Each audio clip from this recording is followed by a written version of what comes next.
Hi friends, welcome to my channel. ನನ್ನ ಹಸಿರು ಮನೆ ವ್ಲಾಗ್ ಚಾನಲ್ನ ಪ್ಲೀಸ್ ಸಬ್ಸ್ಕ್ರೈಬ್ ಮಾಡಿ, ಶೇರ್ ಮಾಡಿ, ಲೈಕ್ ಮಾಡಿ. ಇವತ್ತೊಂದು ಅಡಾವ್ ಮೀನು ತೊಗೊಂಡಿದ್ದೀನಿ. ತುಂಬಾ ರುಚಿಯಾಗಿರುವಂತಹ ಮೀನಿದು. ತುಂಬಾ ಟೇಸ್ಟಿಯಾಗಿರ್ತೀರಿ.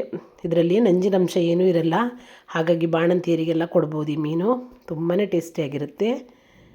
ಇದು ಮೀನು ಸಾಂಬಾರು ಮಾಡೋದಕ್ಕೆ ನಾನು 1 kg ಮೀನು ತೊಗೊಂಡಿದ್ದೀನಿ. ಇದನ್ನು ನೀಟಾಗಿ ಕ್ಲೀನ್ ಮಾಡ್ಕೊಂಡು ತೊಗೊಂಬರ್ತೀನಿ. ಅಷ್ಟರಲ್ಲಿ ಒಂದು ಮಸಾಲೆ ರೆಡಿ ಮಾಡ್ಕೊಳ್ಳುವ. ನಾನು ಒಂದು ಒಲೆ ಮೇಲೆ ಒಂದು ಪಾತ್ರೆ ಇಟ್ಕೊಂಡು ಅದಕ್ಕೆ ಒಂದು 10 ಬೆಳ್ಳುಳ್ಳಿ ಹೆಸಳು, ಹಾಗೆ 1 ಈರುಳ್ಳಿ ಕಟ್ ಮಾಡಿ ಹಾಕ್ಕೊಂಡಿದ್ದೀನಿ. 1 ಚಮಚ ಆಗುವಷ್ಟು ಎಣ್ಣೆನೂ ಕೂಡ ಸೇರಿಸ್ಕೊಂಡಿದ್ದೀನಿ.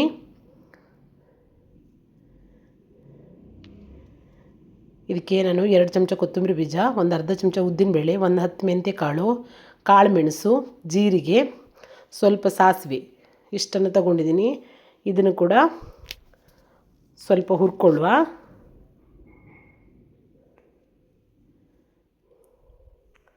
ಚೆನ್ನಾಗಿ ಫ್ರೈ ಆಗಬೇಕಿದು. ನೋಡಿ, ಚೆನ್ನಾಗಿ ಫ್ರೈ ಆಗಿದೆ.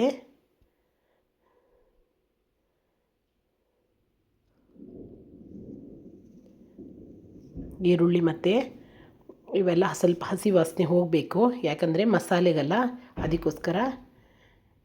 ಇವಾಗ ನಾನು ಇದಕ್ಕೆ ಒಂದು ಅರ್ಧ ತೆಂಗಿನಕಾಯಿ ತುರಿ ಹಾಕ್ಕೊಂಡಿದ್ದೀನಿ. ಒಂದು ಇಡಿಗಾಯಲ್ಲಿ ಒಂದು ಅರ್ಧ ಸೈಡ್ ಅಷ್ಟೇ ತೊಗೊಂಡಿದ್ದೀನಿ. ಜಾಸ್ತಿ ಏನು ಬೇಡ ಇದಕ್ಕೆ. ಜಾಸ್ತಿ ಮಸಾಲೆ ಹಾಕೋಂಗೂ ಇಲ್ಲ ಈ ಮೀನಿಗೆ. ಒಂದು 1/4 ಚಮಚ ಆಗುವಷ್ಟು ಅರಿಶಿನ ಪುಡಿ ಹಾಕಿದ್ದೀನಿ. ಒಂದು 20 ಬ್ಯಾಡಗಿ ಮೆಣಸಿನ್ಕಾಯಿ ಹಾಕ್ಕೊಂಡಿದ್ದೀನಿ. ನಾನು ಯಾಕಂದರೆ ಸ್ವಲ್ಪ ಕಾಳು ಮೆಣಸನ್ನೇ ಜಾಸ್ತಿ ಯೂಸ್ ಮಾಡ್ತೀನಿ. ಇವಾಗ ಮಸಾಲೆನ ರುಬ್ಬೋದಕ್ಕೆ ಹಾಕ್ಕೊಂಡು ಬಿಡುವ. ನೋಡಿ, ಇದು ನೈಸಾಗಿ ರುಬ್ಬಬೇಕು.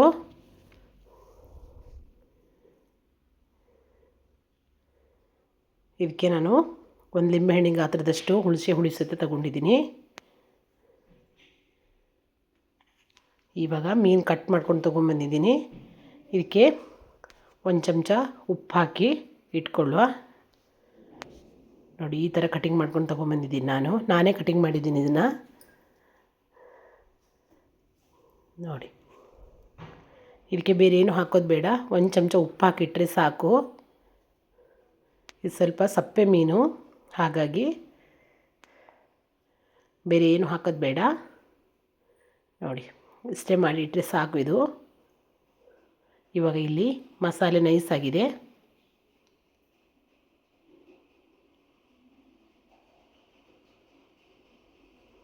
ನೋಡಿ, ಈಗ ಮಸಾಲೆ ತೆಗೆದಿದ್ದೀನಿ. ಇವಾಗ ಒಲೆ ಮೇಲೆ ಒಂದು ಪಾತ್ರೆ ಇಟ್ಕೊಂಡು ಒಂದು 2 ಚಮಚ ಆಗುವಷ್ಟು ಎಣ್ಣೆ ಹಾಕ್ಕೊಂಡಿದ್ದೀನಿ. ಇದಕ್ಕೇ ಒಂದು ಈರುಳ್ಳಿ, ಒಂದು ಟೊಮೆಟೊ, ಹಾಗೆ ಒಂದು 2 ಹಸಿಮೆಣಸಿನ್ಕಾಯಿ ಕಟ್ ಮಾಡಿ ಇಟ್ಕೊಂಡಿದ್ದೀನಿ. ನೋಡಿ, ಇದಕ್ಕೆ ಇವಾಗ ಸೇರಿಸ್ಕೊಂಡಿನಿ.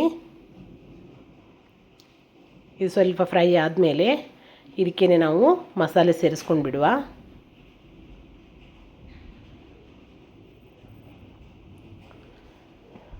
ಇದು ಕೂಡ ಸ್ವಲ್ಪ ಫ್ರೈ ಆಗಬೇಕು, ಯಾಕಂದರೆ ಯಾವುದು ಹಸಿ ವಾಸನೆ ಇರಬಾರ್ದು. ಇವಾಗ ನಾನು ಮಸಾಲೆ ಸೇರಿಸ್ಕೊಂಡಿದ್ದೀನಿ.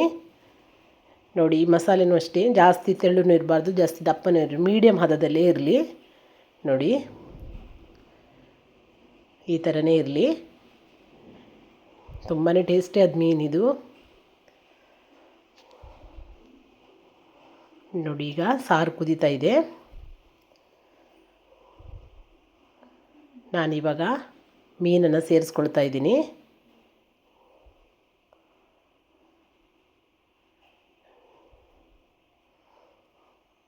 ಕುದೀತಾ ಇರೋ ಮೀನಿಗೆ ನಾನು ಒಂದೊಂದೇ ಪೀಸನ್ನು ಹಾಕ್ಕೊಂಡಿದ್ದೀನಿ.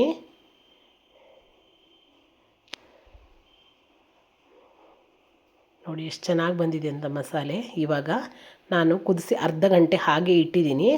ನೋಡಿ, ಎಷ್ಟು ಚೆನ್ನಾಗಿ ಬಂದಿದೆ ಅಂತ ಸಾಂಬಾರು. ತುಂಬಾ ಟೇಸ್ಟಿಯಾದಂಥ ಮೀನಿದು ಕೂಡ. ಸಾಂಬಾರು ಅಷ್ಟೇ ತುಂಬಾ ಚೆನ್ನಾಗಿ ಬರುತ್ತೆ ಇದು.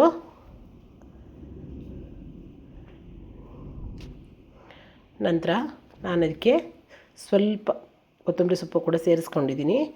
ನಾನು ಮಸಾಲೆನ ಅವರೆಲ್ಲ ರೆಡಿ ಆದಮೇಲೆ ಹಾಗೆ ಬಂದ್ ಮಾಡಿ ಒಂದು ಅರ್ಧ ಗಂಟೆ ಹಾಗೆ ಇಟ್ಟಿದ್ದೀನಿ ನೋಡಿ. ಮಸಾಲೆ ಈಗ ಅಡವು ಮೀನಿನ ಪಿಸ್ಸಾರು ರೆಡಿಯಾಗಿದೆ. ನಮ್ಮ ಕುಚ್ಚಲಕ್ಕಿ ಅನ್ನಕ್ಕೆ ತುಂಬಾ ಸೂಪರಾಗಿರುವಂತಹ ಸಾರಿದು.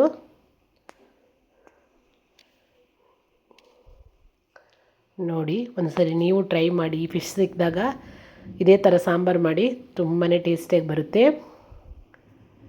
ಮತ್ತೊಂದು ವಿಡಿಯೋದೊಂದಿಗೆ ಮತ್ತೆ ಸಿಗ್ತೀನಿ. ಬಾಯ್.